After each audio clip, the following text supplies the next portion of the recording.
नमस्कार मेरे पशुपालक भाइयों, स्वागत है आप सभी का आपके अपने YouTube चैनल पशु चर्चा में। जब होगी पशुओं पे चर्चा तो कम होगा उन पर खर्चा।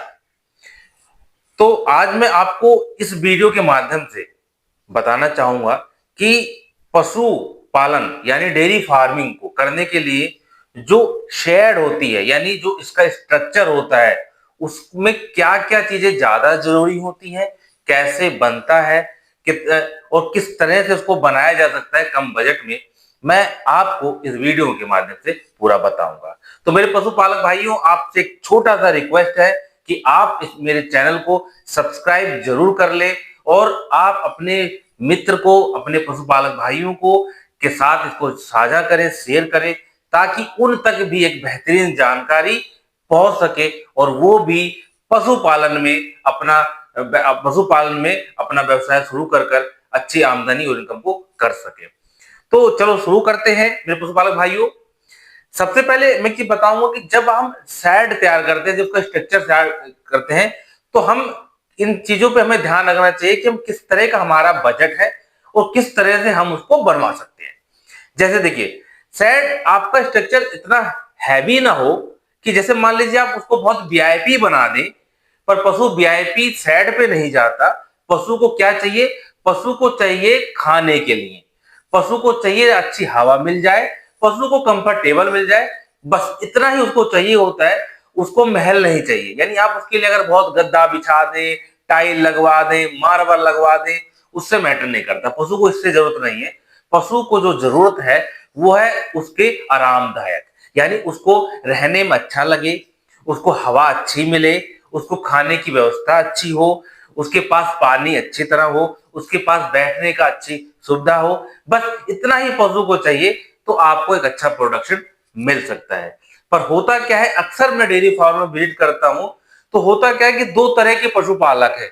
एक या तो ऐसा फार्म बनाते हैं जिसके अंदर कोई फैसिलिटी नहीं होती है, और एक ऐसे फार्म बना देते हैं कि जिसके अंदर बहुत लग्जरी बना देते हैं कि उसमें इतनी लग्जरी हो जाती है कि सारा पैसा वो लग्जरी बनाने में जाते हैं। बहुत टाइल लगा देंगे, मार्बल लगवा देंगे और उसको मतलब बहुत अच्छी उसकी दीवार करवा देंगे, शेड अच्छी तैयार करा देंगे, ठीक है, सारा पैसा इसमें लगा देंगे। और जब उसको पशु पालेंगे तो उनके पास फीडिंग के लिए जो पर्याप्त पैसा है वो रहता नहीं है, जिसकी वजह से डेयरी फार्म टूट जाता है। क्योंकि देखिए, डेयरी फार्म में पशु को खाने पे ज्यादा ध्यान दिया जा सकता है।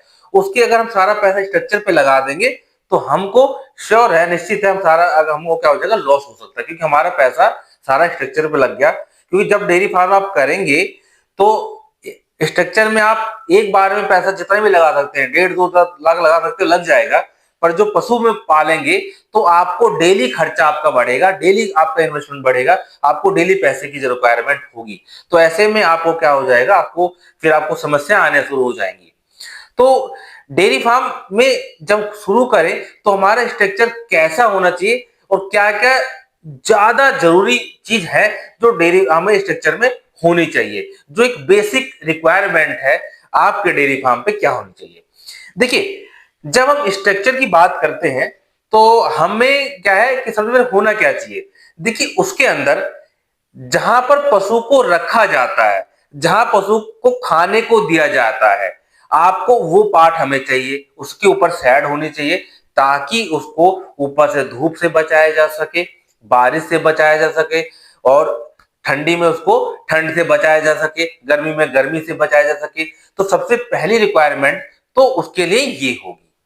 दूसरा, जहां पर वो पशु को रखा जाएगा वहां पर पानी के लिए वहां पर जगह बनाई जाए जहां पर पशु पानी पी सके। ये दूसरी रिक्वायरमेंट हो गई। तीसरा, आपको डेयरी फार्म पे जहां पर उसको खिलाने के लिए आपको स्टोरेज बनाना पड़ेगा, जैसे भूसा रखने के लिए, आपको अनाज रखने के लिए, हरा चारा रखने के लिए आपको ये पार्ट बनाने पड़ेंगे।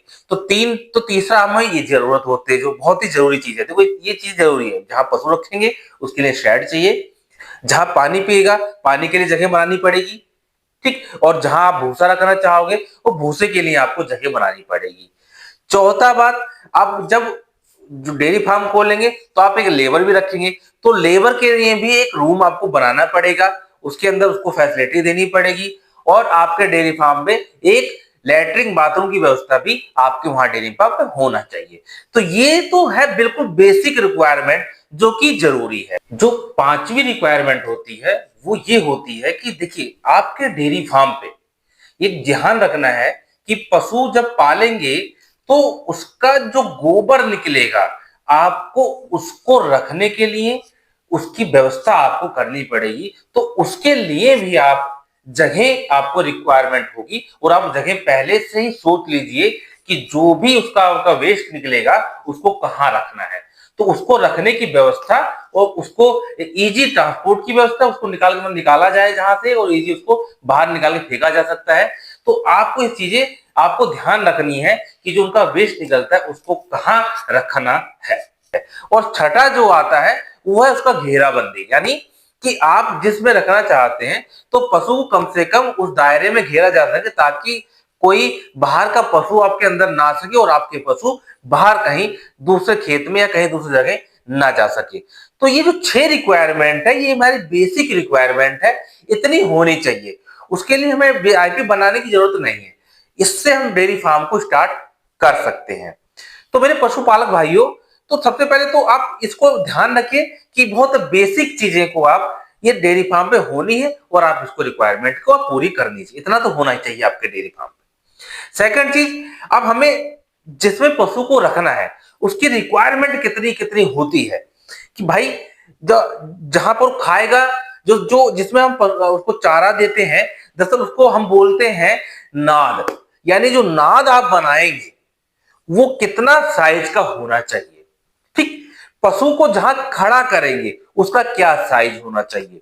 ठीक, पशु को घूमने के लिए कितना साइज चाहिए, ये चीजें हैं। जैसे देखिए जब हम नाद बनाएंगे तो नाद कम से कम उसकी जो चौड़ाई है वो 2 फुट होनी चाहिए। तो दूसरा, जहां पशु को रखा जाए, जब पशु जहां खड़ा होकर नाद में खाना खाएगा, जहां पर पशु अपना पशु को खिलाया जाता है, तो जब पशु खड़ा खाएगा तो पशु का जो साइज है खड़े होने का, यानी उसकी लंबाई, तो लंबाई कम से कम आप उसकी 10 फुट जरूर रखिए और दूसरा उसकी चौड़ाई 7 फुट के आसपास रखिए ताकि पशु आसानी से उसमें घूम सके, लेट सके, बैठ सके।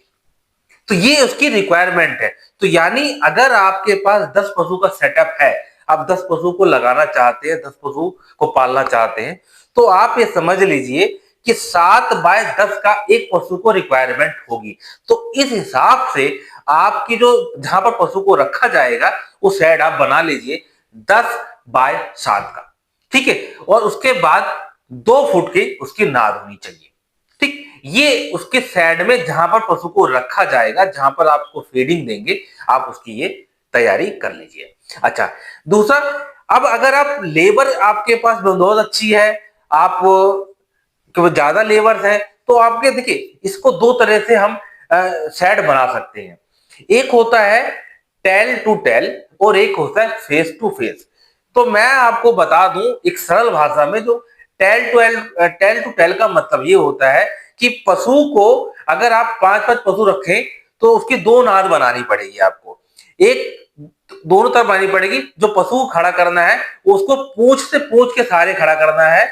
तो इससे फायदा क्या होगा कि जब पशु गोबर करेगा तो आपको सफाई करने में बहुत आसानी होती है।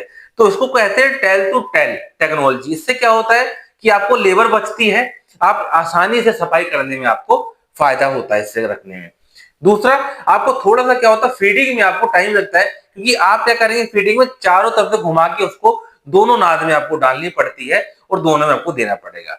और अगर हम फेस टू फेस की बात करते हैं तो फेस टू फेस में क्या होता है कि जो हमारी नाद है उसमें हम नाद की साइज को बढ़ाना पड़ता है। यानी जो नाद की साइज जैसे 2 फुट है तो 2-2 फुट की 2 बनानी पड़ेगी, तो आपको टोटल क्या हो जाएगा, आपको 4 फुट हो जाएगा। तो अगर आप इकट्ठा बनाएंगे तो आपको 4 फुट न कर जो नाद है उसको अगर 3 फुट में ले लेंगे तो भी आपको फायदा हो जाएगा, जिसमें क्या हो जाएगा, आपको जो नाद बनाने का खर्चा आता है वो कम हो जाएगा, क्योंकि आपको 4 फुट बनाने पड़ेंगे, वो आपका 3 फुट में हो जाएगा।